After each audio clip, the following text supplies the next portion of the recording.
I think you were kidding. But then again, you implied you were going. No, I never implied I was going to sue Melton. You got it backwards. Melton claims he's going to sue everybody. People start getting the better of him. He starts freaking out. He starts calling everything actionable. He's the best. No, I had, there was someone who wanted to talk to me. I wouldn't call it a deposition. There was someone who wanted to talk to me about something that could be going on. I don't know anything about it. Like I said, I got a phone call. I had to talk to the people. That's all I know. Everyone thought that I had this 4D chess plan or that I was teasing something. That's it. That's all I know. Hey, Nick, I would definitely not be in someone's chat obsessing over me like a scorned bitch. I would be on the phone with your mortgage lender. That's who I might be talking to. And maybe the county. Actually, you know what? Don't talk to the county. You might not like what you hear. Let's go to numero uno, Josh Denny fan with $1. He says, just checking. We are believing the guy who had an ounce of coke and a positive test on his kid when he says both those things are false, and also when he says that you ingested with no proof. Got it. You know what? I have a theory on that. I don't think it's Nick's fault. I think April was being run out of town. I think April was being forced out, and she wanted to tell Nick something to get back on his good side, so she told him that. I think that Nick was kind of told a story, and he's obsessed with me like a bitch, as it is. So I think he got told something, and you ever get told about something about someone you don't like, and even though you're like, it doesn't sound like it's true, you want to believe it anyway because you hate the person so bad. I think that's probably what happened. Because it was once April started manically tweeting, and once April started going mental, and then, Keanu was telling me, like, yeah, she's on the outs, like she's out, that all of a sudden then this crazy story comes out there. I'm sorry, but if I had that story up my sleeve, I'd pull that one out first. It just seemed a little desperate, that's all. So I think Nick believes what he's saying. I do. I think Nick 100% believes what he's saying.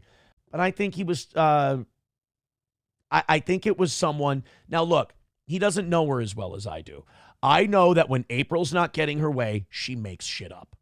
When April's not getting her way or she's in any kind of trouble, she tries to deflect the pressure onto someone else. She did it to her ex-boyfriend. She did it to Adrian Washington. She did it to me. She's done it to, without fail. Some people just cannot take responsibility for the situation they're in. And Nick is susceptible to that as well. So she was being squeezed out of the situation, and she goes, oh, well, here's something Aaron did. Which, again, I will say till the end of time, total bullshit. But if I were him and I were in his position, I'd believe it too. I wouldn't run with it the way he has, because it also makes you look really and really obsessive. But I'm going to say I believe he believes it 100%. McBuster says, well, I don't think you can say Nick gave his kid cocaine. I think you can say, Nick's kid did test positive for cocaine. That's the other thing, like denying that. That's really disappointing. Like, as a father, you should want to do better. It's not a false positive. Are there false positives in hair follicle tests? Remarkably rarely, but yes. But there aren't false positive tests that show 10 times the limit, that show 10 times the bottom, that show regular to weekend use. That doesn't happen. His child ingested cocaine. That's just a fact. It's not even arguable.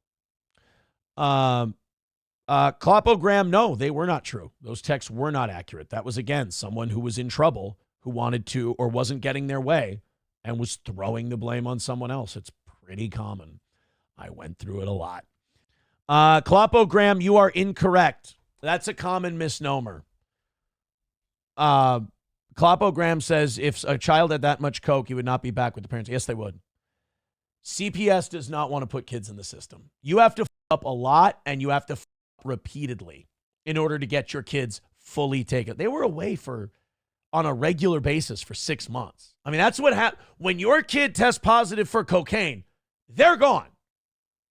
Until they go, all right, we've investigated, we're taking a look, we've been testing you. The goal of CPS is to always give the kids back.